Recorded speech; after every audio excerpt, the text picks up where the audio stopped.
Now, I haven't covered the Mattias Ekholm situation in depth since my last video where I discussed the most recent update in the trade rumors involving Nashville and Winnipeg and talking about Ekholm and what it would require to get him, and that at the time was Sami Nikkio and most likely a first-round pick. That had what been discussed between both GMs of those teams, and now we're starting to get into something that's a little bit more interesting that came out yesterday on Twitter from Dreger. This is being relayed from NHL Watcher on Twitter. Go follow him if you haven't already. But he says that Dreger on Insider Trading reports that the ask for Mattias Ekholm was a first-round pick and an elite-level prospect. Now the ask is a first-round pick, an elite-level prospect, plus another piece. Didn't specify what that could be exactly. Now, what makes this interesting and why I'm deciding to talk about this now is because recently in streams and in other videos and whatnot, and just me sharing my opinion with Jets fans, I've kind of come to the conclusion that it was going to cost more for Sami Nikkio in a first-round pick, and that really didn't have anything to do, in my opinion, with the fact that if it was not more than that, and that's all it took to get the trade done, Chevy would have pulled the trigger on that weeks ago when I first made that video talking about that when the rumors broke about Sami Nikkio being kind of the main piece involved from the Jets going towards, like, in a package for Ekholm, I should say. But what makes this interesting now is because, like I said, recently I've been talking to Jets fans, kind of growing my own opinion on this rumor, on this matter, and what I want the team to do going forward, and it's starting to make a lot more sense why Nashville would be wanting more, because look at the teams that are bidding for Ekholm, and honestly, in my opinion, Ekholm is the #1 asset at this year's draft, because he's a very dynamic top 4 defender who will just add so much value to a cup contending team that no matter really where he goes, whether or not it's the Jets or the Leafs who are heavily pursuing him as well, they're going to just put them over the top and make them even better. So it makes sense also for Nashville's side of things, since recently they have played a little bit better, that they might want to up the asking price to see if they can get a king's ransom for the guy. Since he's playing better, the team is playing better, and they're not, exactly looking, although they're looking still to get prospects and bring in that kind of slow rebuild transition type stage, they still want to get as much as they can for their guys like Ekholm, and because he's on a contract that goes into next season, he's a very valuable asset because of that. So if you look at all the situations and the circumstances around Mattias Ekholm and what it will take for the Jets to get him, in my opinion, they still have a decent package that they could put together and get him, but the problem is that the rumors coming out between Toronto wanting to involve Marcus Grunlund, and if they want Grunlund, they're going to throw in more because they're probably going to want Ekholm as well, so that could be a big trade going both ways if that's what the Leafs are planning to do and Dubas is trying to work.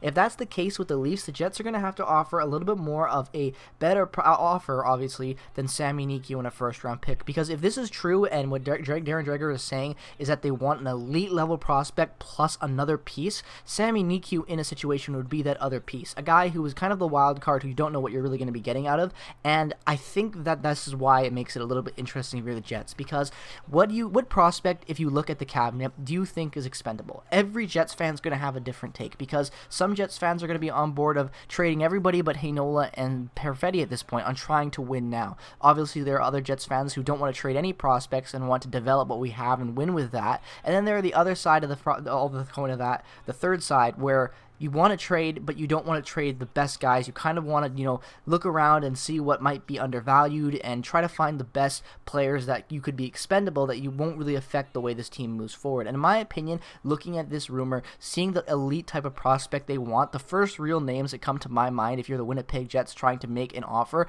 is Dylan Sandberg and Christian Vesalainen. Now, I don't want to see any of those guys be moved, but if this is what they're asking for and they're asking for an elite prospect and potentially another piece, that is kind of what you're going to have to give up, unfortunately. The first round pick, like I've said before, doesn't have that much value because the Jets are most likely going to be a second round team, in my opinion, minimum. So if that's what the case and they make the second round, that pick is going to be really high up, and it's not going to be that great of a draft anyway. It's a very weird, wonky draft, and there isn't that much depth in it, in my opinion, and it's not that loaded. It's way more top heavy, and even then, the top talent in this draft isn't generational in my opinion. It's just really good, serviceable, really touted good players in that couple first slots. Other than that, it's kind of like one of those wild card years where it's kind of weak. And because of that, the first round pick is obviously expendable, and that's kind of why I'm starting to think that the Nashville Predators might be more inclined to make a deal with the team offering more because of the fact that that first round doesn't have as much value as a first would have had last year or even the year before, for example. So because of that, I think if you're the Jets, potentially putting a package for Ekholm that could include a first-round pick this year, Dylan Sandberg, potentially Sammy Niku, maybe a David Gustafsson type guy, or even a Harkins, depending on how the management and whatnot and what Nashville really wants. If they want 2 defenders, if they want a forward or whatnot, I think something like that makes sense. Obviously, that seems like a bit of an overpayment, and I understand that. But at the same time, the reason why I think it's okay value is because you're getting Ekholm for not only this season, but the full season next year. And that's a really good window for the Jets to have a top 4 guy to come in who's only making less than $4 million. And like, think about that. You could bring in a guy that is better, that's basically making a little bit more than what you're paying Dylan DeMello to be a third pairing guy for you this year. So I think that making a trade like this is a must-have, because I don't think the Jets go out and get David Savard. If they wanted David Savard, they would have acquired him when they made the deal with Laine and Dubois, and Roslovic would have been somehow involved with bringing in Savard, and there would have been other moving parts. If Savard was a piece that the Jets really wanted, they would have made a harder, push to get him in that trade, because although maybe Columbus wasn't too keen on selling him at the time, now you can't really look back and be like, oh, let's we gave Roslovic away for nothing basically. Let's go and give more stuff for a guy that we should have got already with Roslovic's value and maybe a 3rd round pick on top of that. So I think that Ekholm really is the Jets' best option, and whether or not Ekholm is on the move is going to be very interesting to see because of all the teams interested in him and also because of this really high asking price. In my opinion, Ekholm and Muzzin are not that far apart in how they play. They're both very serviceable guys. In my opinion, I like Ekholm a little bit more, but they're still pretty good guys, and to think that the Leafs only had to give up a first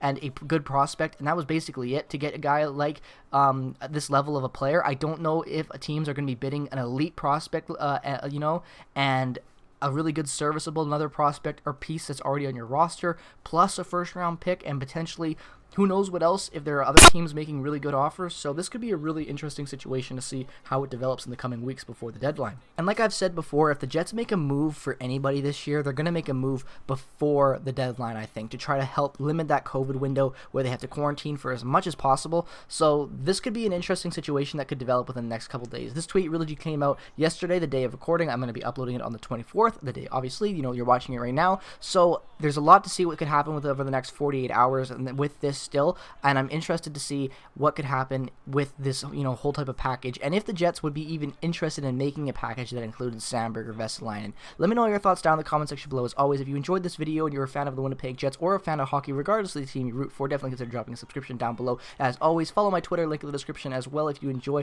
just being on hockey Twitter and following more people. I give pretty good takes, I like to say, pat on my back, don't like to self-brag a little bit, but nonetheless, go follow me on Twitter if you would choose to. Also, turn on notifications if you haven't already. That really does help the channel so you guys can see when content is uploaded the moment I upload it. Thank you so much for watching this video. Peace, love, and positivity as always. Thanks for so much support to the channel. Really does mean a lot. I will see you guys in the next video. Go Jets, go. It's going to be an interesting couple weeks. Let's see what happens.